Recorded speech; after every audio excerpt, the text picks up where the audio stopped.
Ito ang balita ngayon, trending at pinag-uusapan ngayon sa mundo ng social media. Ang di umano'y balitang sadyang iba na talaga ang trip ng gobyernong Ngagva. Kung sino pa yung handang isugalang buhay para sa bansa nang dahil sa relo ay siyang tila pinagtripan pa sa halip na bumawi sa maraming militar para patunayang hindi siya madamot at ganid kasalukuyang gobyerno ngayon at Pangulong Marcos Jr. Parurusahan pa at di umano'y pananagutin ang kadeteng humingi sa kanya ng relo. Ito ang nakakagulat na balita. Nagsalita na at kinumpirma pa mismo ng Armed Forces of the Philippines o AFP na totoo talaga ang isiniwalat sa publiko ng Vice President Sara Duterte sa kanyang press conference kamakailan. Ayon pa sa marami sa ating mga kababayan, tila nilaglag na di umano ng Armed Forces of the Philippines o AFP ang Pangulo matapos binasag nito sa publiko na sa halip na bumawi ay nagawa pang pinarusahan ng nasabing kadete. Pero bago ang lahat, kung bago ka pa lamang sa aming channel, please huwag kalimutang mag-like, subscribe at i-click ang notification bell para mas maging updated ka pa lalo sa lahat pa ng bagong video na i-upload namin. At ito na nga mga kababayan, matapos tila binunyag sa publiko ng Vice President Sara Duterte sa kanyang press conference kamakailan lamang ang nasabing kadete na sa halip na bumawi ang Pangulo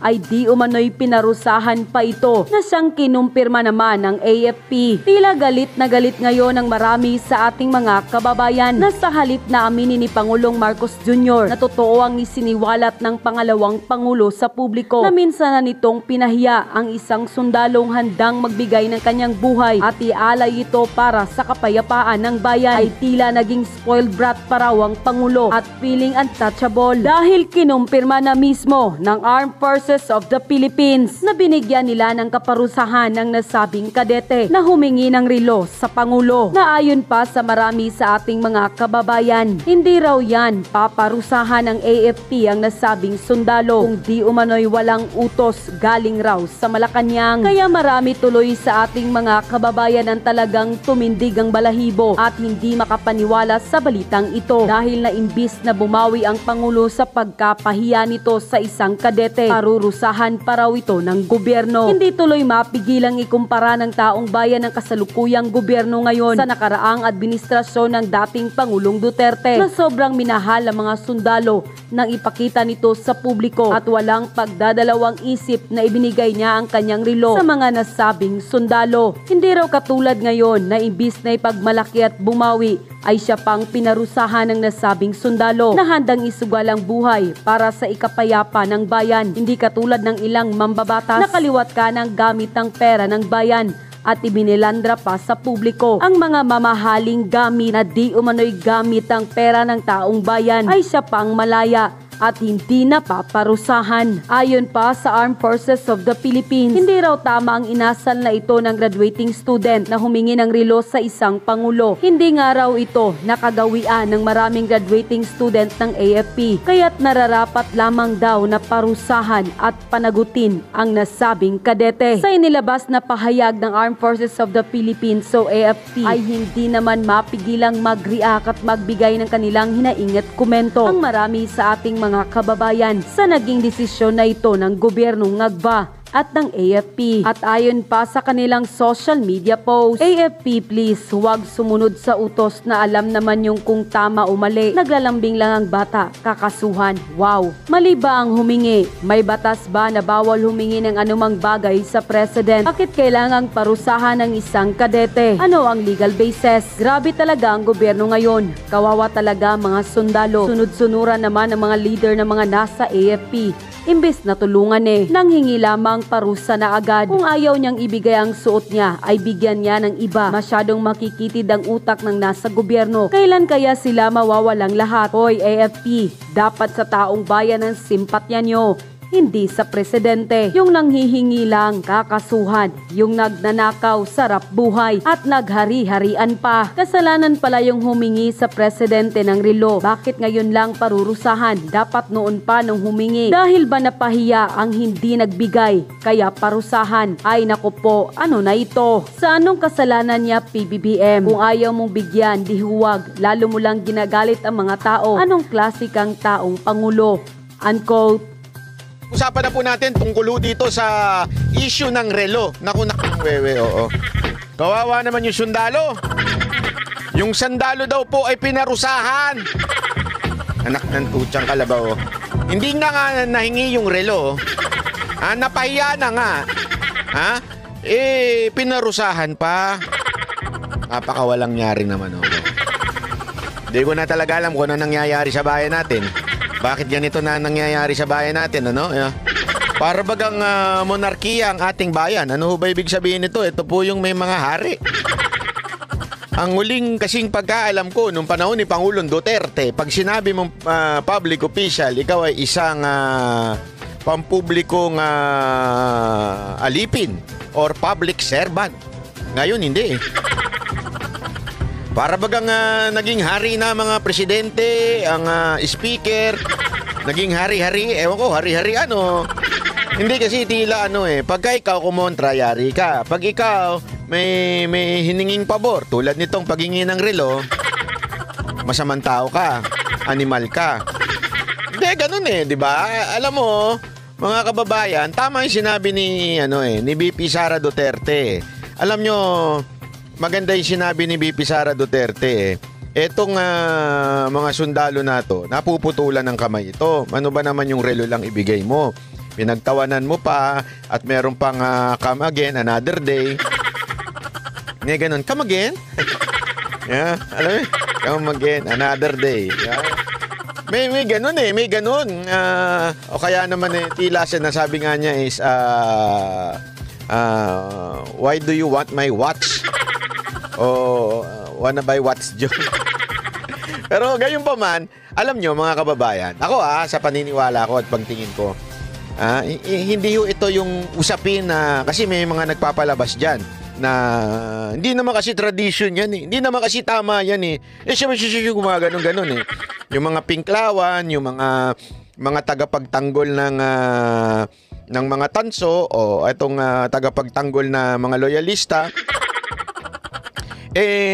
sinasabi nila wala naman daw sa tradition yan. Okay, panoorin po muna natin itong ginawang parusa.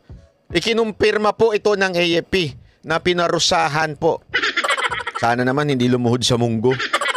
Pinarusahan po nila yung sundalo na graduate na nanghingi ng relo. Kinumpirma ng Armed Forces of the Philippines na may kadeting humingi ng relo ni Pangulong Bongbong Marcos sa isang graduation ibig sabihin mga kababayan, more than anything else, the first fact, totoo yung sinasabi ni VP Sara Duterte. Tapos na usapan Kahit ano pang palusot, tradisyon, hindi tradisyon, masama ginawa niya, hindi na usapan. Ang usapan, totoo yung sinasabi ni VP Sara Duterte na hiningi yung relo ng isang kadete kay Pangulong Marcos. At ang nangyari napahiya. Yun po ang fact. Ngayon kasi nililihiso ng media, nililihiso ng ilan, nililihiso ng mga tanso na vlogger na hindi naman kasi tradition yan. Wala kaming pakialam. Whether it's tradition or not tradition. The way the president answered the kadete. Hindi tama. Mata pobre. Merong pitik, ika nga. Merong hindi maganda. Tama, mali. Yun ang dito. ceremony noong Mayo, kasunod ng mga naging pahayag ni Vice President Sara Duterte noong Biyernes. Pero hindi umano ito karaniwang ginagawa at hindi katanggap-tanggap. Kaya pinagtawa ng parusa ang naturang kadete. Nakatutok si Chino Gaston. Ito ang graduation ceremony ng Philippine Military Academy sa Baguio City noong Mayo na dinaluhan ni Pangulong Bongbong Marcos at Vice President Sara Duterte. Hindi sinabi ni VP Sara kung ito ang tinutukoy niyang seremonya kung saan may nanghingi ng relo sa Pangulo na kanyang tinanggihan at dito raw napagtanto ng bise na toxic na ang kanilang relasyon. Pero ayon ngayon sa Armed Forces of the Philippines, sa gitna ng graduation rites, may kadeteng nanghingi ng suot na relo ng Pangulo. Sa video, makikitang inilapit ng Pangulo ang kanyang ulo sa kadete pero hindi dito ibinigay ang kanyang relo. Sabi ng tagapagsalita ng AFP, hindi ito karaniwan. Ay, grabe. Tingnan nyo yung tingin ni Kasi nakita nyo yon, inislow mo pa talaga. Ayan Pinigay ang kanyang relo. Kinukuha na ni VP Sara Duterte itong folder para hindi na siya mahirapan. Tingnan niyo yung parang ano. Sabi ng tagapagsalita ng AFP. Yung sumimangot eh. Nakita niyo yun? Sumimangot eh. Why would I give you my watch? Watch, Joe. Pinigay ang kanyang relo. Sabi ng tagapagsalita ng AFP, hindi Ay, grabe. karaniwang ginagawa. At grabe yung tingin, ha? Alam mo mga kababayan, hindi natin hindi natin siya sinasabi na tayo ay pabor o hindi pabor o whatsoever. But the point here mga kababayan, yung sinabi ni VP Sara Duterte ay totoo. 'Di ba? Kasi tandaan niyo, sinabi ni ni Vice President Sara Duterte ito, it is because she is saying toxic na ang nasa administration. Why? It is because sa tingin niya hindi na nakakaramdam sa problema ng mamamayang Pilipino, yung mga ordinaryong Pilipino. Hindi na ho. Parang feeling niya out of touch na ang mga gobyerno ngayon sa mamamayang Pilipino. Kaya feeling niya toxic na. Ayan kita nyo, pakita ko uli ayan slow mo natin ayan Makikitang inilapit ng Pangulo ang kanyang ulo sa kadete, pero hindi nito ibinigay ang kanyang relo. Tingnan nyo itsura ni Madam BP. Sabi ng tagapagsalita ng AFP, hindi ito karaniwang ginagawa ng mga kadete at hindi ito katanggap-tanggap na asal. Alam mo, may bahagya ditong medyo na-disappoint ako sa sagot ng AFP. Meron akong bahagyang na-disappoint ako. Na parang sinasabi nila dito, nilaglag nila yung tao na nanghingi. Kasi sinasabi dito, it's actually an isolated case that does not reflect the overall culture and training of academy. Ito ang nangyari dito. It was a moment of euphoria. Actually an isolated case and does not reflect the overall culture and training within the academy.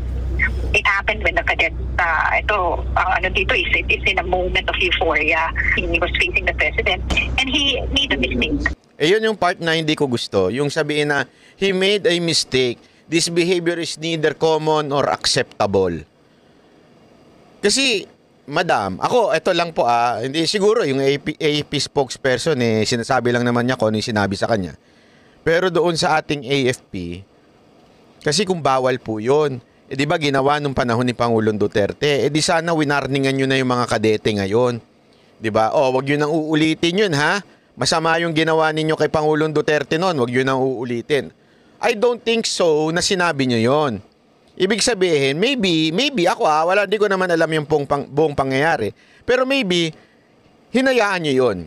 You did not say anything bad, o hindi nyo pinagalitan, o hindi nyo pinarusahan, o dinisiplina. Yung gumawa nun kay Pangulong Duterte, and this time, because napahiya lang yung Pangulo sa kanyang hindi magandang asal, pinarusahan ninyo yung kadete. Hindi mo maganda yun. Yun lang po ang aking gustong sabihin dito. Sana man lang po, tinayuan ng AFP yung kanilang kadete at sinabi nilang it is okay, we will reprimand or we will make sure it will never na mauulit ito, it will never repeated. Yung mga ganun ba? Not to the point na parang dinidiin pa nila na masama. Hindi magandang behavior ang ginawa nitong kadete na to. This behavior is neither common nor acceptable. Ayon sa AFP, pinatawan na ng kaukulang parusa ang kadeteng naka-assign ngayon sa Philippine Air Force. Konfirmado, pinarusahan pa yung, hindi maganda. Ako, I'm disappointed. Really, I'm disappointed. Kung hindi kaya napansin ni VP Sara Duterte ito at hindi niya binring out yung frustration at kung hindi niya sinabi na napahiya yung kadete, papansinin kaya ito? Feeling ko, ewan ko kung tinawagan sila ng Malacanang at sinabi sa kanila, napahiya ang presidente, tingnan nyo, ginamit tuloy ni Sara, iniinda yung halimbawa na yung parusahan nyo yan. Hindi ako sure kung ganun ang ginawa. Baka naman hindi ganun. Baka ganito. Hoy! AFP chief. Napahiya kami, gusto mo ba-bad shot sa akin? Kung ayaw mo ma-bad shot, parusahan mo yung ano na yung kadete na yan kasi bad shot siya sa akin. Ikaw talaga, banat ba? Ay, nako naman. Ano sa tingin nyo? Ano nangyari? Tinawagan kaya ng Malacanang ang AFP para parusahan itong batang to? O kusa ng AFP ito? Ano sa tingin ninyo mga kababayan? I-comment nyo dyan. Babasahin nyo natin yan, ha?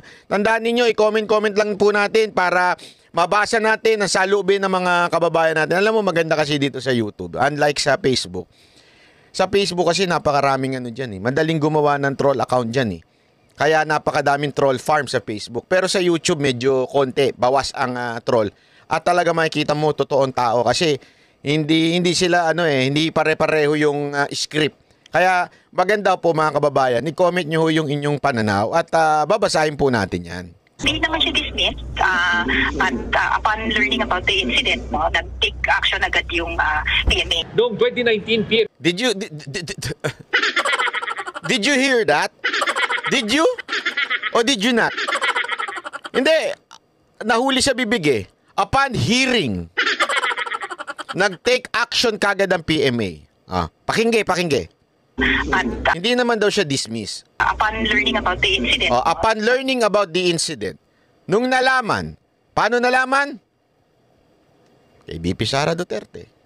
Nung nalaman, nag-take action agad ang PMA.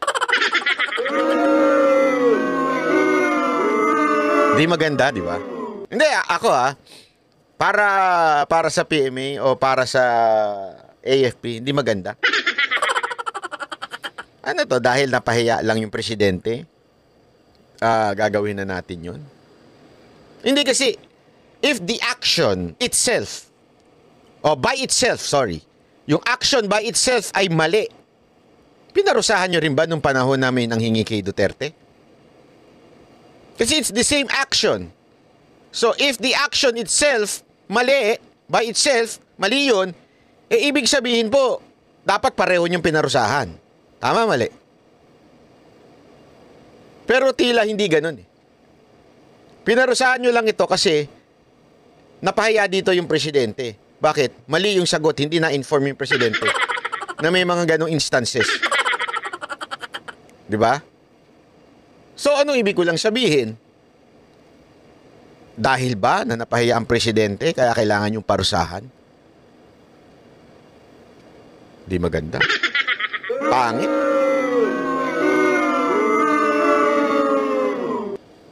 Ang dating kasi, parang spoiled brat ang presidente. Gago! Hindi, ganun eh. Di ba yung mga asawa ninyong spoiled? Minsan ganyan eh. Totoo, walang biro ito, di ba? Yung spoiled yung asawa tapos napahiya, kunwari sa labas, napahiya, merong nakatabig sa kanya, o napahiya. Tapos biglang mag-iiyak, magsusumbong doon sa asawa. Ano ko nung katabing table, natamaan ako. Kahit di naman sinasadya. Hindi sinasadya. Pero dahil spoiled yung asawa mo, yung gusto mo ipakita na ini-spoil mo siya, grabe ka mag-react. Di ba? Di ba? Naintindihan niyo yung ibig ko sabihin. Ganun kayo mag-react kasi, bakit? Kasi spoiled sa inyo yung asawa niyo. Di ba? Ito nga malala eh. Kabaro nila eh. Kabaro nila, medyo hindi maganda kagad yung ginawa. Sana lang ako. Ako, I don't know if ano lang sila, nailagay lang sa alanganin. Hindi kasi, di ba, maalalagay naman din kasi sila sa alanganin kung tinawagan sila. Kaya nga sa tingin ko talaga may tumawag from Malacanang. Napahiya yung presidente, ginagamit. Tingnan mo, meron tuloy bala si Inday Sara, napahiya ang presidente. Pagsabihan niyo yung mga yan, siyempre, ikaw naman yung pinuno ng AFP at ang commander mo ay ang presidente. Tandaan niyo, siya ang commander-in-chief, si presidente. So, pag sinabi ng Malacanang, eto, ganito, pagsabihan nyo, wala kayong magagawa. Parusahan nyo, wala kayong magagawa. You have to follow.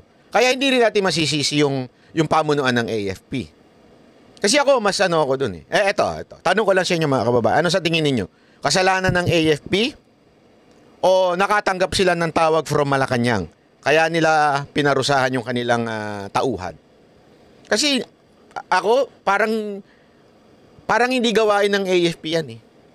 Yung pagalitan, pagsabihan, o di kaya parusahan na sana kung nakapatay, hindi eh. I mean, sana kung nambastos, hindi upang babastos yan eh. Bakit kanyo? Kasi ginawa na yan eh. Ginawa na nung nakaraan eh. So understood, hindi nyo pinagbawalan, hindi nyo sinita noon, understood na okay lang. Tama mali? Baka pa nga, eto di nga natin alam, baka nga loyalista pa yung yung nanghingi kay Marcos eh. Balay nyo, loyalistang yung maganda lang yung puso niya na, ay salamat, nakagraduate ako sa panahon ng aking idolong si Marcos. Kaya, alam mo yun, na-excite siya. Hingin ko nga yung relo.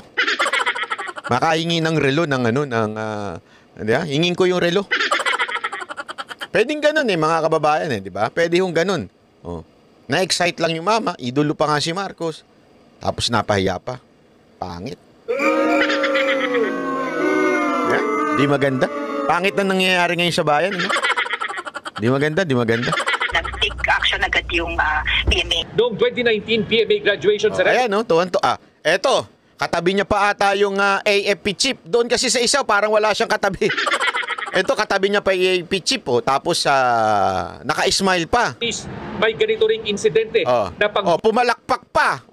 ng relo sa Pangulo ng isang PMA. Pumalakpak pa na malupit. Di huli kayo. Hindi. Ano ibig sabihin nito mga kababayan? It is well approved. Ibig sabihin, okay lang. Ibig sabihin, hindi kasalanan na manghingi ng relo. Tama, mali. Ikaw talaga. Ikaw talaga, booking mo na naman. Hindi, ayan kita ninyo. Ulitin natin. Noong 2019 PMA graduation ceremonies, may ganito ring insidente na panghingi ng relo sa Pangulo ng isang PMA cadet. Noon, pumalakpak pa. ibigay ni dating Pangulong Rodrigo Duterte ang suot niyang relo.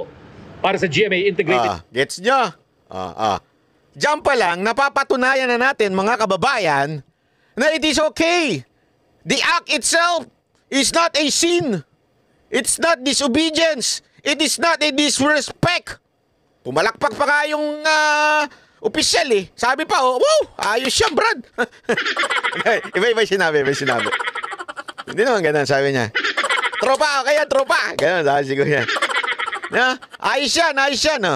Hindi, sabihin, kung meron ng instance na nangyaring ganyan, isa lang ibig sabihin nito mga kababayan, hindi ho ito mali, hindi ho ito masama, hindi ho ito kasalanan, hindi ho ito pambabastos, hindi ho ito pagsuway o disobedience. Walang ganun.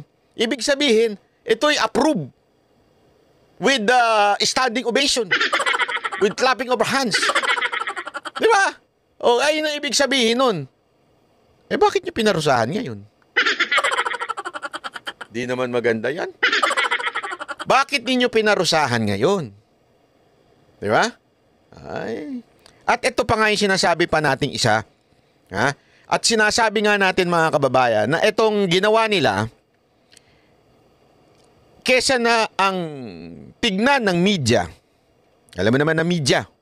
Di ba? May allowance Wala tayong magawa. Instead na anuhin ng media na punahin yung the kind of answer or the kind of attitude or the character of the president na binarayo ng hingi, na parang minatapobre yung nanghingi, di ba? Kinwestiyon bakit hindi binigay, di ba? I mean, politiko nga mga kababayan pag nangangampanya, kaliwat kanan ng bigayan, ubusan ng pera, ubusan ng lahi dyan bakit hindi man lang napagbigyan ito? Bigyan lamang ng... At saka sabi nga ni BP Sara Duterte, ito, handang ibigay ang kamay, ang daliri, ang paa, at lahat ng parte ng kanyang katawan. Ang kanyang buhay, ika nga, para sa bayan. Yung relo lang, kahit ba mahal yan Sa akin kahit mahal yan, pag hiningi ng sundalo yan, wag mo nang pahiyain by saying, why would I give you my watch? Why would I give you my watch? Bakit mo pa bakit di mo na lang sabihin na, sige, usap tayo mamaya, meron ako bibigay sa yung relo. Pero hindi ito, wag ito.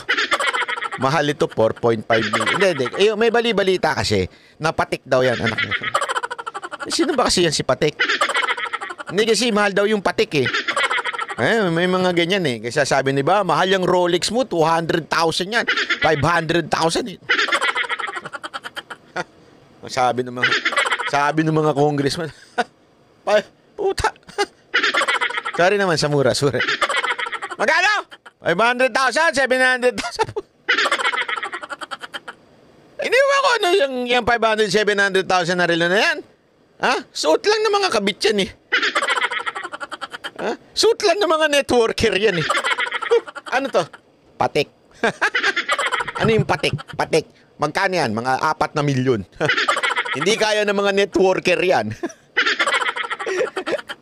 Hindi kasi yung mga networker di ba? Yung mga networker ano yan payabangan yan hilig niya magyabang maganda, naka-Mustang. Naka-sports car, naka-Mustang Kaya mo naman mahal ng Mustang. Hindi, totoo. Hindi, nagulat lang naman ako. One time kasi, napadaan ako sa Ford. Tapos tinanong ko, magkano itong Mustang nyo? Tapos nalaman ko yung presyo. Okay. Akala ko naman kasi yung mamahalin parang yung mga Porsche, yung mga BMW, alam mo yun, yung mga ganun ng presyo. Kasi kung makapagyabang yung mga networker na naka-Mustang at saka yung mga influencer na naka-Mustang, akala mo naman yung pala, hindi naman siya nilalanglang ko lang yung Mustang Gusto ko rin yung favorite ko rin dati yun nung hindi ko pa alam yung presyo. Hindi ba? Totoo naman di ba? Pero pag nalaman mo yung mga Lamborghini, mga Ferrari, pag nalaman mo totoo na yung presyo niya, mga Maserati, mga Makati. Hindi, pag nalaman mo presyo nun, masasabi mo, kaya pala yung mga mayayabang na influencer at saka mga networker, ito binibili. Second hand pa. Gago! Parang ganun yung mga Rolex. Sorry naman. Kasi nga dun sa patik-patik ngayon. Yung patik. Lintik na patik yan. Hindi kasi, bakit ko na nabanggit yan? Sama mo banot mo, makapalait ka, kala mo may relo ka. Hindi, wala ako relo Wala rin ako Mustang para sa kalaman ninyo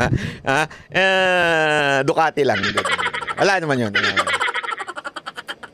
Hindi kasi, para sa kalaman nyo, kasi may bali-balita pa lang naman, di umano. Yan, sinediretso ko na kayo, di umano, balita lang. Na talaga pong yan po daw relo, kaya hindi ibinigay, ay dahil Patek daw yan, may halagang 4.5. Hindi.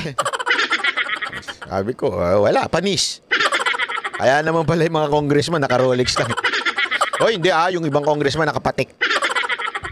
Kaya nga ngayon, kita nyo, pansinin nyo, yung mga mga congressman sa Quadcom, wala na yung mga Rolex nila. Wala na yung mga Patek nila. Naka-ano na lang sila. Casio. At yun na nga mga kababayan, ano na ang masasabi mo? Kung mayroon kayong hinaingat komento patungkol sa balitang ito, please comment down below. Pag-uusapan natin yan sa comment section. At kung nagustuhan nyo ang video, ay huwag kalimutang mag-like at i-share na din para mas marami pang makaalam at umabot ito sa marami sa ating mga kababayan.